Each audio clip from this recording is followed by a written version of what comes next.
राम के सीता के प्रति अटूट प्रेम के बावजूद लोगों के बीच संदेह की सरगोशियां उठने लगीं, जो उनकी पवित्रता पर प्रश्न उठाने लगीं, विशेष रूप से लंका में उनके बंदी रहने के बाद। यद्यपि राम उन पर पूरी तरह विश्वास करते थे, वे जानते थे कि एक राजा को किसी भी दोष से परे होना चाहिए। इसीलिए वे अपने जीवन का सबसे पीड़ादायक निर्णय लेते हैं, सीता को अपनी पवित्रता सिद्ध करने देना।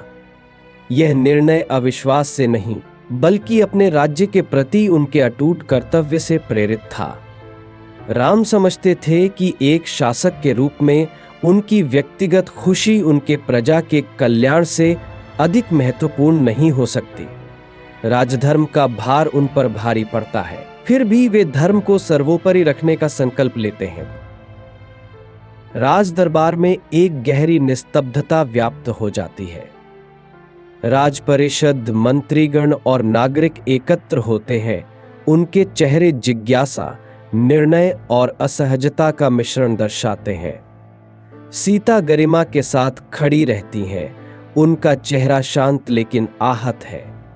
उनकी आंखों में दुख, परंतु उनकी भीतरी शक्ति भी झलकती है, जो सभी का सम्मान अर्जित करती है। लक्ष्मण और हनुमान व्याकुलता से देखते हैं। उनकी निष्ठा राम के प्रति समर्पित है, लेकिन उनका सम्मान सीता के प्रति भी उतना ही गहरा है। फिर भी वे अपने कर्तव्य से बंधे हुए हैं और घटनाओं में हस्तक्षेप करने में असमर्थ हैं। सीता शक्ति और दिव्य गरिमा की प्रतीक आगे बढ़ती हैं और अग्नि, पवित्र अग्नि को साक्षी मानकर पुकारती हैं।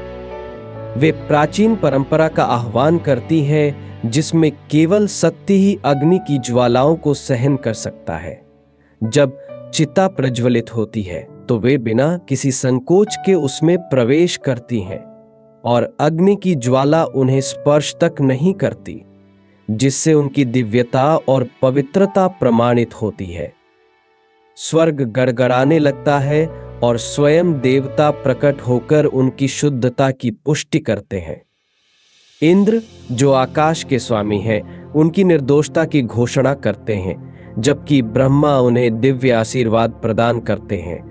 राम गहरे कष्ट में होते हुए भी अपने धर्म के बंधन में बंधे देखते हैं कि सीता बिना किसी क्षति के बाहर आती हैं। उनका तेज मानवीय समझ से परे आलोकित होता है। भीड़ विस्मित होकर देखती है, कुछ श्रद्धा में सिर झुका देते हैं, जबकि कुछ अपराधबोध से निशब्द रह जाते हैं। दरबार मौन हो जाता है। सीता के बलिदान से सभी स्तब्ध हो जाते हैं। राम भारी मन से उन्हें गले लगाते हैं, लेकिन राजधर्म का बोझ उनकी व्यक्तिगत खुशी पर हावी रहता है। वे जानते हैं कि यह क्षण उन्हें जीवन भर सताएगा, क्योंकि चाहे सीता कितनी भी शुद्ध क्यों न हो, कुछ लोगों के मन में संदेह की छाया बनी रहेगी।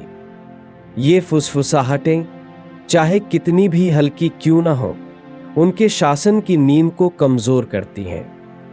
एक राजा जो अपनी प्रजा का पूर्ण विश्वास नहीं जीत सकता, वह अपने राज्य की एकता को खतरे में डाल सकता है। इसलिए अग्नि परीक्षा के बावजूद संदेह के स्वर पूरी तरह समाप्त नहीं होते।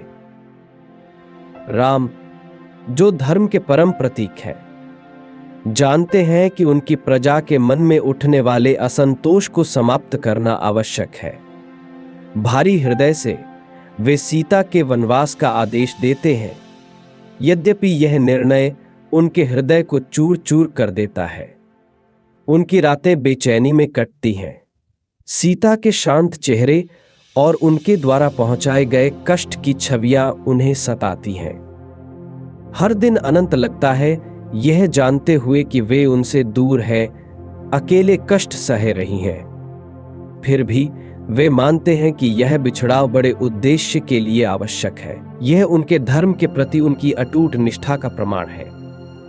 लक्ष्मण को वह हृदय विदारक उत्तरदायित्व सौंपा जाता है कि वे गर्भवती सीता को महर्षि वाल्मीकि के आश्रम तक छोड़कर आए।